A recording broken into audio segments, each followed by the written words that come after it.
दोस्तों, क्या आप भी अपने गार्डन के अंदर पपीता का पौधा ग्रो करना चाहते हैं? और यदि आपने पौधा ग्रो कर रखा है और उस पौधे के ऊपर पपीताएँ नहीं लगती हैं, तो दोस्तों इस वीडियो के अंदर आज हम पपीता के पौधे के ऊपर अधिक से अधिक अच्छी क्वालिटी की पपीताएँ किस प्रकार से ली जाती है, इनके अंदर कौन-कौन से रोग होते हैं, उनसे बचाव किस प्रकार से करें और इस पौधे को कौन-कौन सी खाद लगाई जाती है, तो इसके बारे में हम बात करने वाले हैं। तो वीडियो को आपको पूरा देखना है। तो सबसे पहले पपीता का पौधा जो आप देख पा रहे हैं, हमने अभी 4-5 दिन पहले ये पौधा हमने लगाया था, जो मिट्टी के अंदर हमने सीधा लगाया है। यह 5 से 6 इंची का पौधा है, जिसे हमने मिट्टी में यहाँ पर लगा दिया है। दोस्तों अभी बरसाती सीज़न है और ये जो दूसरा पौधा जो हमने लगभग 1 महीने पहले लगाया था, वो इस प्रकार की ग्रोथ दिखा रहा है। बहुत ही अच्छी ग्रोथ है, किसी प्रकार का कोई रोग इस पौधे के अंदर नहीं है। और ये देखिए इस प्रकार का इसका जो मेन है, इसकी शाखा है। दोस्तों यदि आपके तना गलन समस्या देखने को मिलती है, अब आप देख पा रहे होंगे इसके पास बहुत ही ज़्यादा खरपतवार हो रही है। दोस्तों हमने उसको इसलिए नहीं हटाया है क्योंकि अभी बरसाती सीजन के अंदर मिट्टी छिटक कर पौधे की पत्तियों पर लगती है, जिससे रोग लगते हैं और पत्तियों पे कुछ पीलापन दिखाई देता है, इसलिए हम उसको बाद में हटाएंगे। अभी दूसरा प्लांट जो हमने पहले लगाया था, आज से लगभग 6-7 महीने पहले, और उस प्लांट के ऊपर आप देखिए किस प्रकार की फ्लावरिंग देखने को मिल रही है। बहुत ही अच्छी पपीताएँ हैं। इसका तना इस प्रकार से है, सीधे हमने मिट्टी में लगाया है। इस पौधे को आप गार्डन के अंदर किसी भी पॉट के अंदर जो लगभग 20 इंच का हो, उसके अंदर लगा सकते हैं।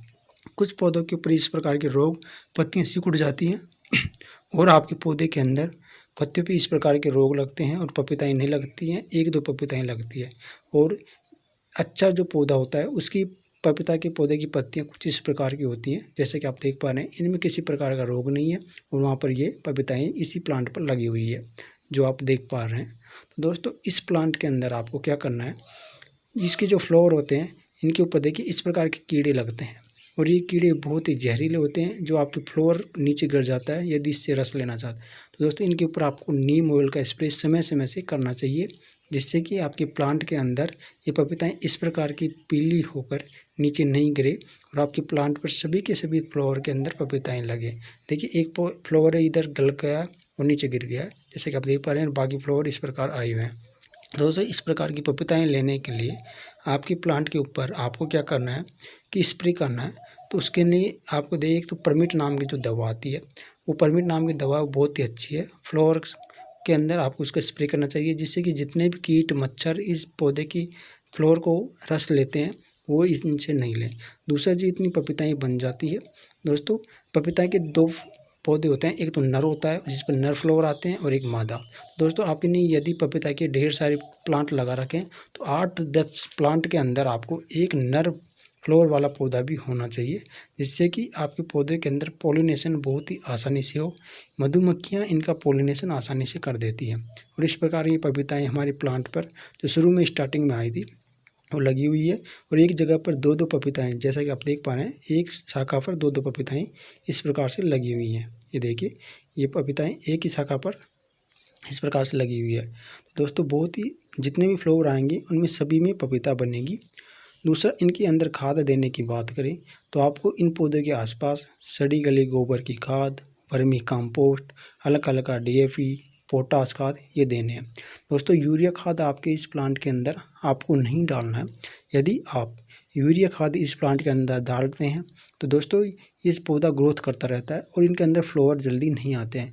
दोस्तों आपको ये ध्यान रखना है, जितने भी पपीता के पौधे हैं उनके अंदर यूरिया खाद बिल्कुल भी नहीं डालना है, क्योंकि ग्रोथ ज़्यादा करेगा और एक बरसाती सीज़न में भी इसकी ग्रोथ ज़्यादा होती है, इसलिए पपीताएँ थोड़ी लेट लगती हैं।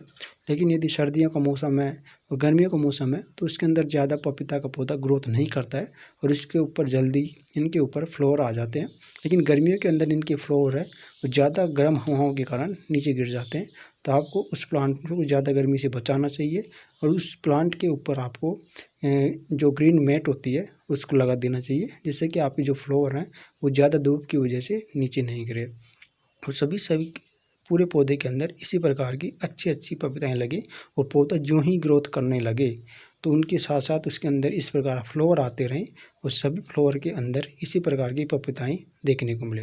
दोस्तों दूसरा, इसके अंदर जो सिकुड़न, पत्तियाँ सिकुड़ने वाला रोग, माथाबंदी का रोग देखने को मिलता है, तो उसके लिए आपको एक सिजेंटा की जो आती है पेगासस, उसका स्प्रे मारना है। यदि आप उस सिजेंटा की पेगासस का ज्यों ही आपकी पत्तियों के ऊपर सिकुड़ने लगे, ऊपर की ओर चाहिए और नीचे की ओर सिकुड़े, तो उन पेगासस का स्प्रे आपको कर देना है, जिससे कि पत्तियाँ आपकी बहुत ही अच्छी बनी रही और पौधा अच्छा ग्रोथ करता रहे और पौधे का विकास बहुत ही अच्छा होगा। तो दोस्तों पौधे के अंदर इसी प्रकार की पपीताएँ मिलते रहेंगे। दोस्तों दूसरा, इसके अंदर पत्तियों के अंदर कुछ पीलापन देखने को मिलता है और फ्लावर ज़्यादा झड़ने लगते हैं, तो उसका कारण और वाटरिंग भी होती है। दोस्तों इस पौधे को जहाँ पर आपने लगाया है वहाँ पानी भराव की समस्या देखने को नहीं मिलनी चाहिए, क्योंकि बरसाती सीज़न होता है, उसके अंदर बरसात होती है, तो पानी भराव की वजह से भी इसकी जड़ों के अंदर फंगस लग जाती है और जड़ गलन वाली समस्या के कारण भी पौधे के अंदर पीलापन आ जाता है और इसके जितने भी फ्लावर और जितने भी फल बनते हैं वो नीचे गिर जाते हैं। तो दोस्तों और वाटरिंग से आपको बचना चाहिए। बरसाती सीजन में इसको कोई पानी देने की आवश्यकता नहीं है।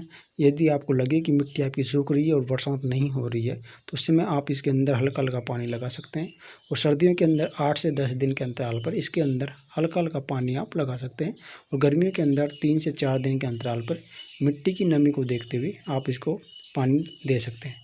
सभी प्रकार की मिट्टी के अंदर इस पौधे को ग्रो किया जा सकता है दोस्तों। और दूसरा, इसके अंदर जो रोग लगते हैं, सुंडी का अटैक भी इन फलों के ऊपर होता है, तो इसके लिए आपको नीम ऑयल का स्प्रे 6 से 7 दिन के अंतराल पर इन पौधों के ऊपर करना चाहिए, जिससे कि सभी के सभी जितने भी फल आपके बने वो सभी इस प्रकार के बहुत ही अच्छी साइज़ के बने और बहुत ही अच्छी क्वालिटी के लें। जब दोस्तों आपके इस पौधे के ऊपर इस प्रकार के फल बनने लगते हैं, तो पौधे को बहुत ही अधिक पोषक तत्वों की आवश्यकता होती है, तो उसके लिए आपको इनके अंदर हल्की हल्की सी पोटाश खाद और ज़रूर डालनी चाहिए, जिससे कि फल बहुत ही अच्छी साइज़ के बने और पौधे का विकास बहुत ही अच्छा हो और पौधा बहुत ही अच्छी क्वालिटी की ढेर सारी पपीताएँ बना सके। दोस्तों इस प्रकार आप पपीता का पौधा बहुत ही आसानी से घर पर ग्रो कर सकते हैं।